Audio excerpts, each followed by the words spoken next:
Hello everyone, welcome to my YouTube channel. In this video, I am going to explain the complete process of transferring a CSR JRF fellowship from one institute to another institute.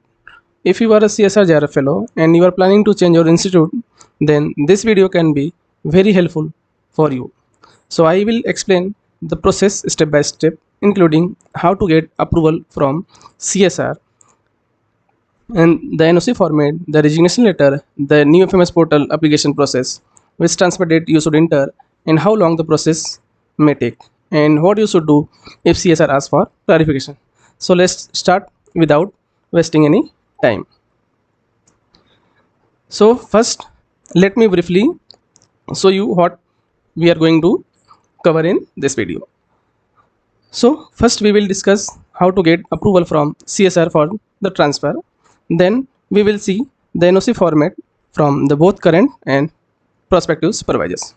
And after that we will discuss the resignation letter, then the new FMS portal application process, then the transfer date, after that the expected processing time, and how to respond if CSR asks for clarification. And next, and the finally, and what the transfer approval letter looks like. Okay,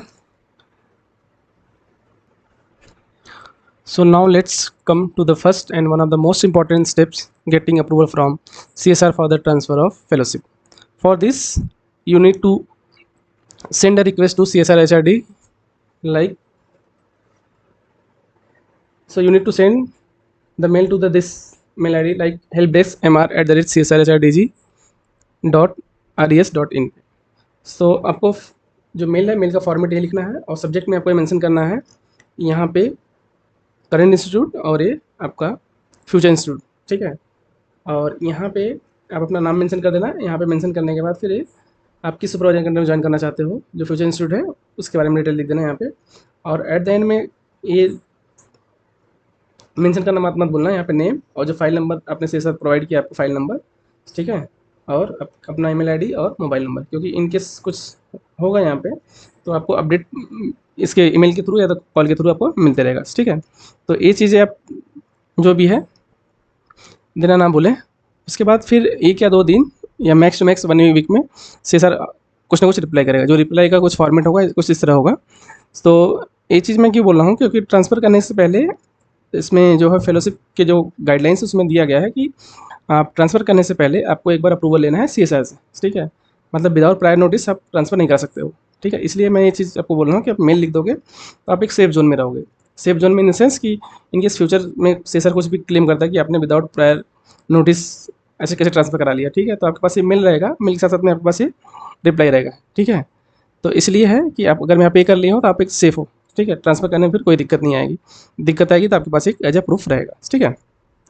तो इस mail में ऐसा कुछ नहीं लिखा है कि आपका जो है फेलोशिप ट्रांसफ़र के लिए हम अप्रूवल दे दिए हैं, बट उन्होंने मेंशन किया कि आपको क्या क्या चीज़ें लगेगा अप्रूव करने के लिए। लाइक इन्होंने बता दिया कि आपको NOC लगेगा एक करंट से और जो प्रोस्पेक्टिव यूनिवर्सिटी है उससे 2 NOC लगने वाला है, ठीक है। तो चीज़ें आप अपलोड करो और साथ में डॉक्यूमेंट जो अपलोड करना है वो कर दो, ठीक है। उसके थ्रू आपका हो जाएगा। उन्होंने इतना ही आपको रिप्लाई आएगा, ठीक है। तो नेक्स्ट हम डिस्कस करेंगे हम कि NOC का फॉर्मेट कैसा होगा, ठीक है। जो करंट सुपरवाइज़र हैं, जो हमारे फ्यूचर सुपरवाइज़र होंगे, उसके फॉर्मेट कैसे होंगे, ठीक है। तो आइए उसके बारे में डिस्कस कर लेते हैं। तो जो करंट सुपरवाइज़र होंगे उनकी NOC कैसी होगी, और ये जो NOC है मैं अपना NOC शेयर किया हूँ यहाँ पे, ठीक है, जो मैं ट्रांसफ़र के टाइम पे NOC लिया था। तो ये चीज़ याद रखना कि जब हम NOC ले रहे हैं तो लेटर हेड पे लेना है, ठीक है। Letter head in the sense कि हर एक यूनिवर्सिटी में, हर एक इंस्टीट्यूट में और हर एक फैकल्टी के पास लिख लेटर हेड होता है, ठीक है। तो ऐसा नहीं है कि गलती मत करना कि A4 शीट पे टाइप करके प्रिंट आउट करके सबमिट करना है। और ऐसा करते हो तो चीज़ें हैं कि जैसे आप ट्रांसफ़र के लिए अप्लाई करोगे, जैसे आप डॉक्यूमेंट सबमिट करोगे तुरंत रिजेक्शन हो जाएगा, ठीक है, वहाँ पे। क्योंकि हाल ही में एक स्टूडेंट ने शक किया है, तो इसलिए मैं बता रहा हूँ। तो ये चीज़ आपको याद रखना है जब NOC लेते वक्त कि वो NOC आपके लेटर हेड पे होना चाहिए। सेकंड चीज़ कि सुपरवाइजर की सिग्नेचर होनी चाहिए प्लस सील, ठीक है। तो इस पर मेरे पे सील नहीं है क्योंकि उस टाइम पे जो फैकल्टी थे बहुत नए नए थे तो उनका सील बना हुआ नहीं था, तो उसमें मुझे कोई दिक्कत नहीं है, ठीक है। तो ये 2 चीज़ का याद रखना। और ये हो गया करंट सुपरवाइजर का। अब जो प्रोस्पेक्टिव सुपरवाइजर्स, मतलब जो आपके फ्यूचर सुपरवाइजर होने वाले हैं, उनकी NOC, ठीक है। और ये जो NOC है अभी मैं जो आपके साथ में शेयर किया हूँ, इस स्टूडेंट का ऑलरेडी ट्रांसफ़र हो चुका है, ठीक है। तो जो मेरा एनओसी था मुझे नहीं मिल रहा था, इसलिए मैं ये एनओसी आपको ऐसे दिखाने के लिए, फॉर्मेट के लिए यूज़ किया हूँ, ठीक है। तो बस, और यहाँ पे भी वो चीज़ आपको बताना होगा सुपरवाइज़र को कि सर जो भी एनओसी आप देना है आप लेटर हेड पे ही देना, ठीक है। विदाउट लेटर हेड वो एक्सेप्ट नहीं करने वाले हैं, ठीक है। ये चीज़ आपको प्रॉपर्ली माइंड में रखना है, ठीक है। तो ये हो गई एनओसी के बारे में। अब नेक्स्ट क्वेश्चन है कि हाँ, अब एनओसी कहीं-कहीं क्या होता है कि आपको एनओसी तभी मिलेगा जब आप इंस्टीट्यूट में रिज़ाइन करोगे तो। विदाउट रेजिग्नेशन आपको एनओसी नहीं मिलने वाला, ठीक है, करंट इंस्टीट्यूट में आप जिसमें हो, ठीक है। तो अब रिज़ाइन करना है, तो रिज़ाइन करने के लिए एक सिंपल सा फॉर्मल लेटर लिखना है, ठीक है। आप अपने वर्ड में जो भी लेटर्स लिख सकते हैं वहाँ पे, अपना रोल नंबर, नेम, ठीक है, जो इंस्टीट्यूट ने प्रोवाइड किया है आपको, ठीक है। तो वो चीज़ एक मेल लिखोगे, तो मेल करने के बाद या तो आप मेल कर दो या तो ए4 शीट पे लिख के आप आइए सबमिट कर दो रेजिग्नेशन के लिए, ठीक है। उसके बाद वो लोग क्या करेंगे, एक लेटर देंगे कन्फर्मेशन के लिए कि आपने इस इंस्टीट्यूट को रिज़ाइन कर दिया, ठीक है। अगर मैं वो फॉर्मेट उनको नहीं पता है तो आप ये फॉर्मेट दिखा देना, ये मेरा ही फॉर्मेट है, ठीक है, जो मैं अपने रिज़ाइन के टाइम पे मुझे मिला था, ठीक है। तो कुछ लोग रेजिग्नेशन लेटर बोलते हैं, कुछ लोग रिलीविंग लेटर बोलते हैं, ठीक है। तो इस फॉर्मेट में आपको ये होगा फ्यूचर की सेफ्टी के लिए। Future safety in the sense क्या होगा कि जब आप एडमिशन लेने जाओगे तो एडमिशन के टाइम पे वो लोग कभी-कभी रिलीविंग लेटर माँग लेते हैं, क्योंकि ऐसा तो नहीं है ना कि आपने वो इंस्टीट्यूट छोड़ा ही नहीं है और आप आके यहाँ पे जॉइन कर लिए, ठीक है। तो एज़ अ फ्यूचर सेफ्टी के लिए आप अपने पास रखे रहना, ठीक है। इस पे सब कुछ मेंशन किया हुआ है। आपको कुछ डाउट होगा तो फिर मुझे कमेंट बॉक्स में कमेंट करके मेरे से डाउट अपना क्लियर कर सकते हो, ठीक है। तो ये हो गया रेजिग्नेशन लेटर का फॉर्मेट जो हमें करंट इंस्टीट्यूट जो होगी प्रोवाइड करेगा, ठीक है। ये हो गया। अब नेक्स्ट आती है कि हमारे पास कि दोनों एनओसी हो गया हमारे पास, क्योंकि हमें एनओसी अपलोड करना है वहाँ पे। तो हमारे पास दोनों एनओसी हो गया, करंट का और प्रोस्पेक्टिव सुपरवाइजर का, ठीक है। तब हमें न्यू फेमस पे हमारे पास ऑलरेडी लॉगिन आईडी है, तब उस पर हम लॉगिन करेंगे। जैसे लॉगिन करेंगे, लॉगिन करने के बाद लेफ्ट हैंड साइड में ये सारी चीज़ शो होने लगी, ठीक है। तो जैसे होगा शो, तो इस पर क्लिक करना है ट्रांसफर ऑफ फेलोशिप में। जैसे आप इस पर क्लिक करोगे तो आपको कुछ ऐसा शो होगा, ठीक है। ऐसा शो होगा तो फिर ऑलरेडी आपके पास ये फाइल नंबर, नेम सब कुछ होगा। तो आपको सिर्फ क्या फिल करना होगा यहाँ पे कि प्रपोज इंस्टीट्यूट का नाम और नेम ऑफ प्रपोज सुपरवाइजर्स, ठीक है। ये दो चीज़ मेंशन करना होगा यहाँ पे। जैसे कि यहाँ पे आपको ये चीज़ फिल करना होगा, आपको ये फिल करना होगा, ठीक है। ये चीज़ फिल करने के बाद आपको रीजन, आपका रीजन जो भी पर्सनल रीजन होगा आप रीजन मेंशन कर देना है यहाँ पे।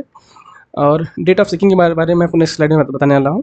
और साथ में क्या करना है कि आपको कि एनओसी अपलोड करना है करंट सुपरवाइजर का और प्रपोज सुपरवाइजर का, ठीक है। इतना कर लिए, ठीक है। अब हम डेट ऑफ सीकिंग ट्रांसफ़र का जो हम डेट, कौन सा डेट हम इंटर करें ट्रांसफ़र के लिए, तो उसके बारे में हम आगे बता रहे हैं आपको, ठीक है। तो नेक्स्ट में हम डिस्कस करेंगे कि which transfer date should be enter in the portals, ठीक है।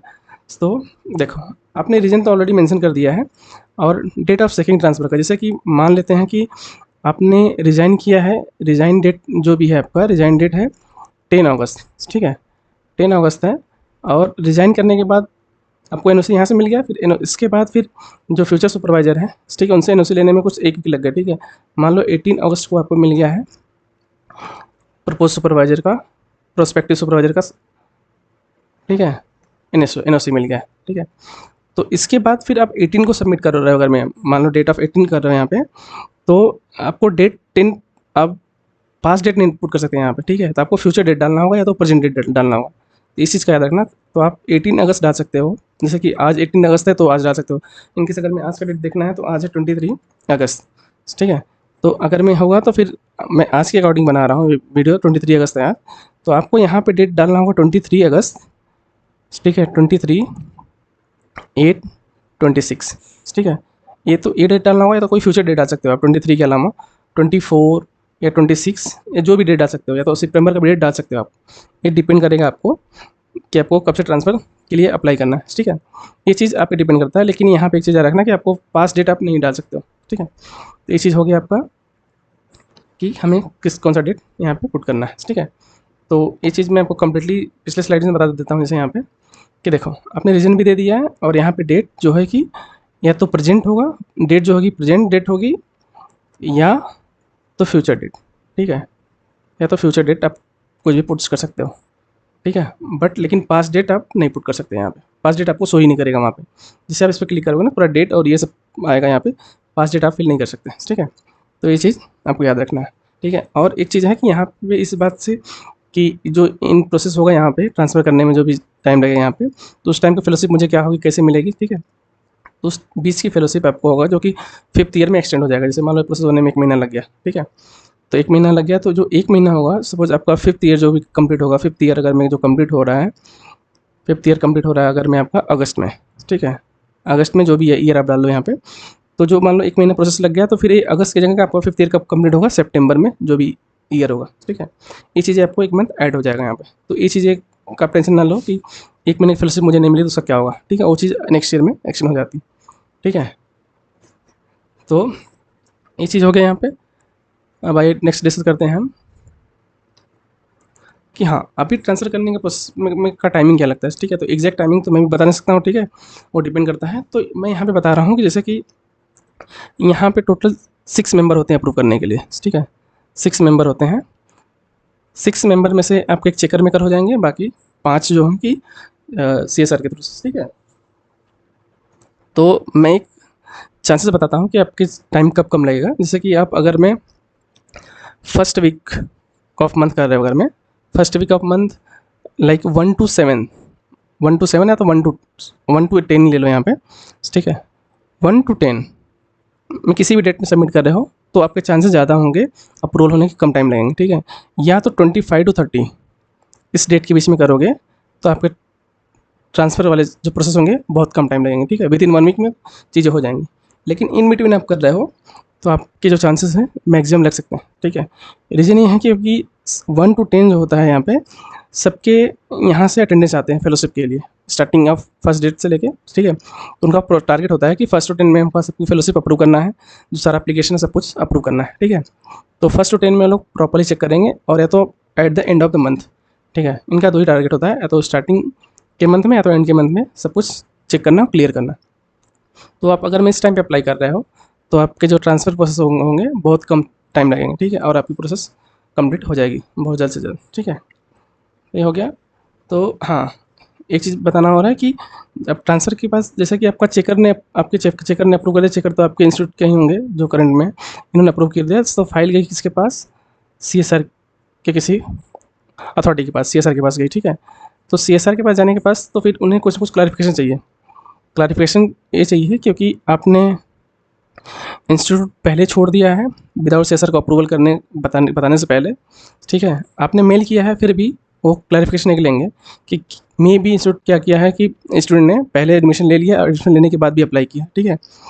तो ये चीज़ का ध्यान देना है यहाँ पे। तो उन्हें कुछ क्वेश्चंस रहेंगे इससे रिलेटेड कि इंस्टीट्यूट ने जो स्टूडेंट है वो एडमिशन ऑलरेडी ले चुका है या नहीं लिया, ठीक है। तो इसके बारे में उन्हें कुछ ना कुछ क्वेश्चन देंगे, तो क्वेश्चंस करेंगे तो उसके आपको जवाब कैसे देना है, ठीक है। और एक चीज़ है कि अगर मैं जैसे कि आपको यहाँ पे कि यहाँ पे क्या कर किया हुआ आपको के पास, देखो करंट सुपरवाइज़र और जो है कि फ्यूचर सुपरवाइज़र दोनों के एनओसी मिल गई है। मिलने के बाद मान लो आपने एडमिशन ले लिया है नए इंस्टीट्यूट में, ठीक है। एडमिशन ले लिया है, लेकिन ये जो सीक्रेट है अपने पास से रखना, अपने पास और ये चेकर मेकर के पास, क्योंकि उनके पास ही CSR का मेल आएगा, ठीक है। इनके पास मेल आएगा आपको क्लैरिफिकेशन देने के लिए, ठीक है। तो ये चीज़ सिर्फ आपके बीच में होनी चाहिए और ये मेकर के बीच में होनी चाहिए, ठीक है। इसके अलावा किसी के बीच में नहीं होनी चाहिए। और गलती से CSR को पता नहीं चलना चाहिए कि आपने ट्रांसफ़र करने से पहले एडमिशन ले लिया है न्यू इंस्टीट्यूट में, ठीक है। तो जैसे ही क्लैरिफिकेशन आएगा, क्लैरिफिकेशन आने के मतलब जो उनका क्वेश्चन रहेगा, क्वेश्चन कुछ इस टाइप के रहेंगे जैसे, ठीक है। ठीक है, क्वेश्चन क्या रहेंगे, you are requested to kindly confirm whether the above mention file has join, जो भी फ्यूचर इंस्टीट्यूट है, और if the fellow has join, okay, kindly provide the exact date of joining, ठीक है। ठीक है, तो एग्जैक्ट डेट ऑफ ज्वाइनिंग वो पूछते हैं, ठीक है। तो आपको यहाँ पे ये चीज़ें बताना नहीं है कि आपने ज्वाइन कर लिया है, ठीक है। तो आपकी इस रिस्पेक्ट में उनको रिप्लाई देना है, ठीक है। रिप्लाई किस फॉर्मेट में लिखना है उसको भी मैं आपको बता देता हूँ यहाँ पे। लाइक आपको इस फॉर्मेट में लिख देना है, ठीक है। With reference to your mail regarding to transfer request of mister missus, जो भी आप फिल करना है इसके अकॉर्डिंग में, इन्फॉर्म दैट सी और he has approach that institute, ठीक है। ये मेंशन प्रॉपर्ली देखना कि हमने वहाँ पे सिर्फ अप्रोच किया, अभी तक एडमिशन नहीं लिया है, अप्रोच किया उसमें, और ट्रांसफ़र होने के बाद भी मैं जाके वहाँ पे ज्वाइन करूँगा, ठीक है। जब आप मुझे ट्रांसफ़र अप्रूव कर लोगे तब जाके ज्वाइन करूँगा, अभी तक हमने वो इंस्टीट्यूट ज्वाइन नहीं किया, ठीक है। तो इस वे में आपको फॉर्मेट में लिखना है, उनको रिप्लाई देना है, ठीक है। तो ये चीज़ें जो कि इसी फॉर्मेट को आप अपने चेकर या मेकर को जैसे बता देना कि सर आप जब भी रिप्लाई आएगा, कुछ भी क्लैरिफिकेशन आएगा, तो आप इसके अकॉर्डिंग में भी आप अपने ओन लैंग्वेज में या तो इसी को फॉर्मेट को एडिट करके आप उन्हें रिप्लाई दे देना, ठीक है। आप जैसे ही रिप्लाई दोगे तो रिप्लाई देने के बाद फिर आप जो होगा आपका एप्लीकेशन प्रोसेस आगे बढ़ जाएगा, ठीक है। तो चीज़ें बहुत आसानी से हो जाएंगी, ठीक है। इस बात का बहुत ध्यान रखना कि हमें रिप्लाई में क्या देना है और रिप्लाई में क्या पूछ रहे हैं, ठीक है। तो रिप्लाई में मैक्सिमम इसी टाइप का क्वेश्चन आएगा उनका कि वेदर स्टूडेंट जो कि ज्वाइन कर लिया है नहीं किया है, और ज्वाइन किया तो उसका डेट ऑफ ज्वाइनिंग सब मांगेंगे, ठीक है। तो इस चीज़ें सिर्फ आपके और चेकर भी करके जो नए पुराने इंस्टीट्यूट है उनके बीच में रहने चाहिए, ठीक है। अगर मैं अपना एडमिशन ले लिया है तो, नहीं लिया तो कोई दिक्कत नहीं, ठीक है। अब हो गया, इसके बाद जैसे अप्रूवल हो जाएगा तो आपको मिलेगा ट्रांसफर लेटर। तो ट्रांसफर लेटर का जो फॉर्मेट होगा तो सेम एज जो आपको अवार्ड लेटर मिला हुआ है उसमें। तो अब देखो इस ट्रांसफर लेटर में जो कि पूरा मेंशन होगा कि आपको किस डेट से ट्रांसफर मिला है, ठीक है। तो इसमें देखो मेंशन किया गया विद इफेक्ट फ्रॉम 22। तो मैंने यहाँ पे अप्लाई किया था कि मैंने अब यहाँ पे 18 को अप्लाई कर दिया था, ठीक है। ट्रांसफ़र के लिए 18 को अप्लाई कर दिया था, लेकिन उन्होंने क्या किया, सीसर के पास जाते थे 20 को होगा, क्योंकि 2 दिन चेकर मेकर कुछ किसी में बिजी थे, उसमें टाइम लग गया, ठीक है। तो जिस दिन से चेकर मेकर अप्रूव करेंगे उसी डेट से वो लोग काउंट करेंगे आपका ट्रांसफ़र, ठीक है। तो इस पर प्रॉपर मेंशन कर देगा कि आपको किस डेट से ट्रांसफ़र मिलेगा। तो आप अगर मैं मान लो कि जैसे मेरा 20 हो गया, लेकिन 22 को हुआ है, लेकिन मैं ये जो इंस्टीट्यूट ज्वाइन किया था जनवरी 27 को ज्वाइन किया था, 27 जनवरी को ज्वाइन कर लिया था। तो और जनवरी 27 से लेके 25 तक मुझे फेलोशिप कुछ नहीं मिलने वाला, ठीक है। इसके फेलोशिप नहीं मिलने वाला। मुझे फेलोशिप कब से मिलेगा, जब मैं 20 से लेके बाकी नेक्स्ट आगे डेट की वो भेजूँगा, क्या नाम, अटेंडेंस, ठीक है। तो मुझे 25 के ऑनवर्ड्स जो होगा फेलोशिप मिलना स्टार्ट हो जाएगा, ठीक है। सो इन बिटवीन जो प्रोसेस हुआ है वो सब सारा डेट जो है वो एक्सटेंड हो जाएगा मेरे 5th ईयर में, ठीक है। तो ये सब चीज़ें का याद रखना कि जैसे कि मैंने ज्वाइन कर लिया पहले ही, पर मुझे फेलोशिप लेट से मिल रही है। तो इससे पर चीज़ का अगर मैं आपको डाउट हो रहा है, पैनिक हो रहा है, तो सब में पैनिक मत होना, आपको चीज़ें इन फ्यूचर मिल जाएगी, ठीक है। तो इस चीज़ का याद रखना। फिर भी इनकेस आपको कुछ डाउट होता है इसके रिगार्डिंग, तो आप मुझे कमेंट बॉक्स में कमेंट करके मेरे से पूछ सकते हैं, ठीक है।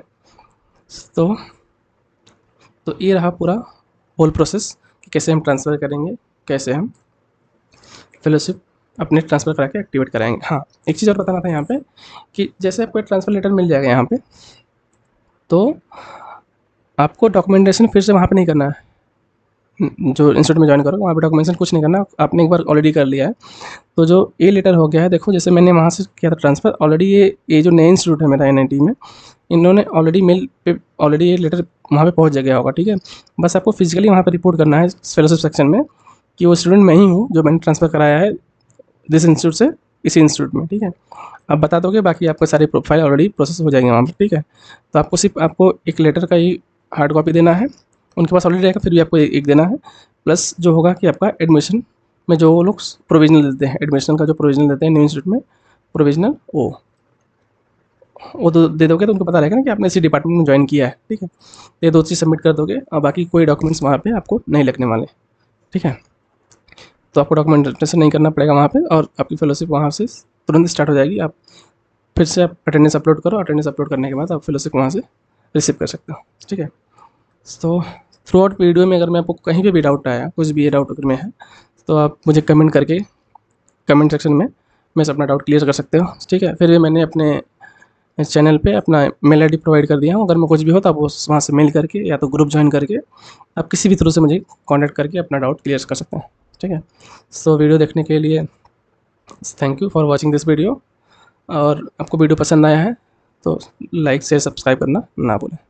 अब मिलते हैं नेक्स्ट वीडियो में कुछ नए टॉपिक के लिए, तब तक के लिए जय हिंद।